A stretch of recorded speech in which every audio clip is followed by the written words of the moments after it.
E já parou para pensar o que acontece quando a gente tenta fugir de um chamado que parece maior que nós? E se a compaixão divina alcançasse justamente quem a gente acha que, sei lá, não merece? Fique ligado para descobrir como a teimosia de um profeta virou uma das lições mais fortes sobre perdão e misericórdia na Bíblia. Algo que pode, quem sabe, mexer com sua forma de ver as coisas hoje mesmo. Não pule este conteúdo não. Começa com a gente essa jornada pela palavra. Os destaques estão lá na descrição, viu? Dá uma olhada. Olá, que a paz do Senhor esteja com quem nos ouve. Eu sou Laura Mendes. E eu, Eduardo Mendes. Sejam muito bem-vindos ao 8 Bits de Informação Útil. É uma alegria ter a sua companhia aqui conosco. E para quem está chegando agora, a gente queria convidar a seguir a nossa conversa aqui no Spotify. Pode procurar também por 8 Bits de Palavras Transformadoras e, claro, se inscrever lá no nosso canal do YouTube. Assim ninguém perde nenhum passo dessa nossa caminhada, né? Isso mesmo. Hoje, a gente está começando uma coisa muito especial. Uma análise completa da Bíblia Sagrada, capítulo por capítulo. A nossa ideia é trazer o texto bíblico numa linguagem que todo mundo entende, sabe? Mas, sem perder a profundidade, buscando sempre aquela aplicação prática para o nosso dia a dia. A gente convida também a dar uma espiadinha na descrição deste episódio. Lá tem um resumo dos pontos principais que nós vamos conversar hoje para facilitar o acompanhamento. Que Deus abençoe nosso tempo aqui. Vamos juntos mergulhar na palavra. Hoje, começamos com a história fascinante do profeta Jonas. A história começa com Deus dando uma ordem bem direta para Jonas. Vai lá para Nínive, aquela cidade grande, e avisa eles sobre a maldade deles, que chegou até a mim. Assim, direto. Mas olha que coisa, né? A primeira reação de Jonas é tipo dar no pé. Ele desce para Jope, que era um porto importante, e pega um navio para Tarsis, que ficava, assim, pro outro lado do mundo conhecido na época. Fuga total da presença do Senhor. Já começa tenso, né? Exato, é uma fuga deliberada. E Deus não deixa barato. Ele envia uma tempestade daquelas, bem violenta. Os marinheiros, gente acostumada com o mar, ficam apavorados. Imagina o desespero. Começam a clamar cada um para o seu Deus, jogar a carga do navio fora para aliviar o peso. E o Jonas, o profeta? Tava lá no porão, dormindo, um sono profundo. Chega a ser irônico, né? O homem fugindo de Deus, dormindo no meio da confusão que ele mesmo causou. Aí o capitão acha ele e não entende nada. Ué, como é que você está dormindo? Levanta, clama ao teu Deus. A situação estava feia. Daí eles resolvem tirar a sorte para descobrir o culpado. E a sorte, claro, cai em Jonas. Não tinha como ser diferente. Eles perguntam quem ele é, de onde vem. E ele confessa.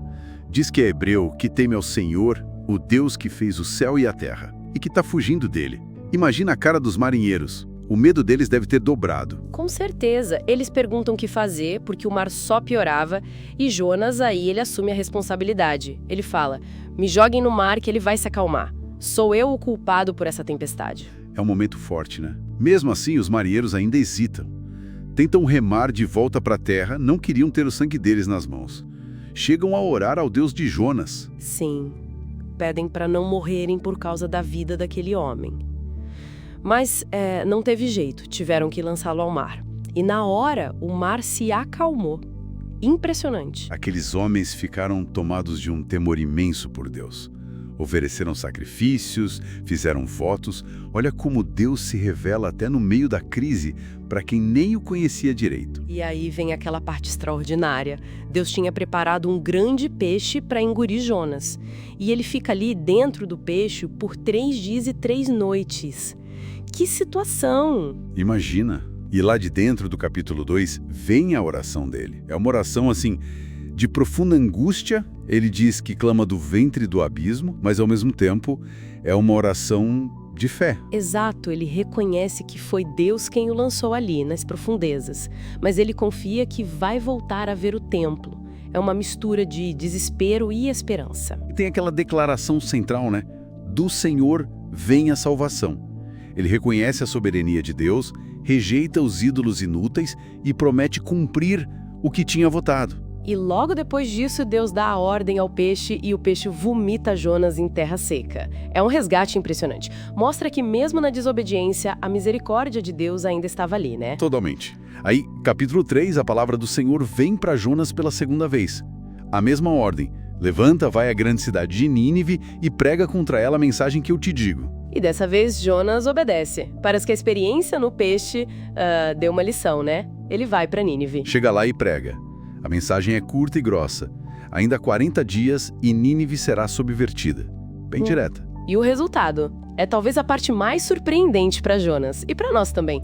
Os ninivitas, aquele povo conhecido pela crueldade, eles creram em Deus. É incrível, a cidade inteira se mobiliza.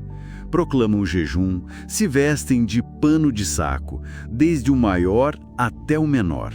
O próprio rei desce do trono, tira as vestes reais, se cobre de saco e senta na cinza. E ele decreta jejum para todo mundo, até para os animais. Ordena que todos clamem a Deus com força e se convertam dos seus maus caminhos. É um arrependimento coletivo, genuíno. E Deus vê isso. Ele vê as obras deles, que eles realmente se converteram do mau caminho. E o texto diz que Deus se arrependeu do mal, que tinha dito lhes faria e não o fez. A misericórdia triunfou. Que coisa linda, né? Mostra o coração de Deus. Mas aí vem o capítulo 4.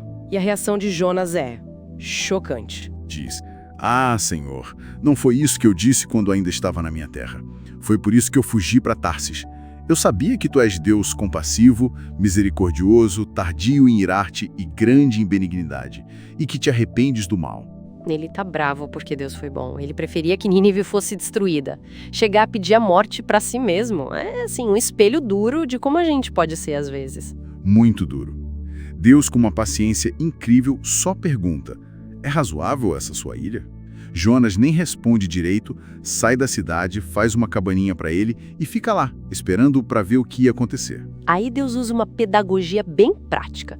Faz nascer uma planta, uma aboboreira, que cresce rápido e dá uma sombra boa para Jonas. E ele fica todo feliz com a plantinha. Com a planta, ele se importou. Mas no dia seguinte, Deus manda um verme que ataca a planta e ela seca.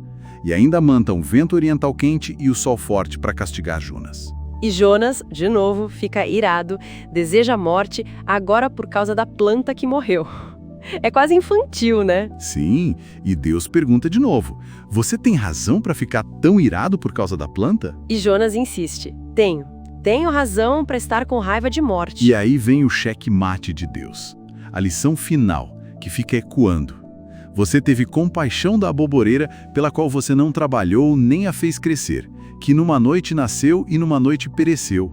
E não hei de eu ter compaixão da grande cidade de Nínive, em que estão mais de 120.000 homens que não sabem discernir entre a sua mão direita e a sua mão esquerda, e também muitos animais? Uau! Que pergunta final! Encerra o livro com essa reflexão poderosa na nossa cara, né? Exatamente. A história toda é incrível. A desobediência, o poder do arrependimento, seja o de Jonas no peixe, seja o de Nínive, a soberania de Deus, mas acima de tudo essa misericórdia imensa que surpreende. E essa pergunta de Deus fica pra gente.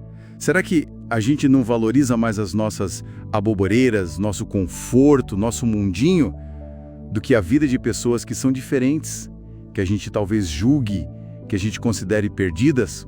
Onde é que está o nosso coração? Fica aí para pensar.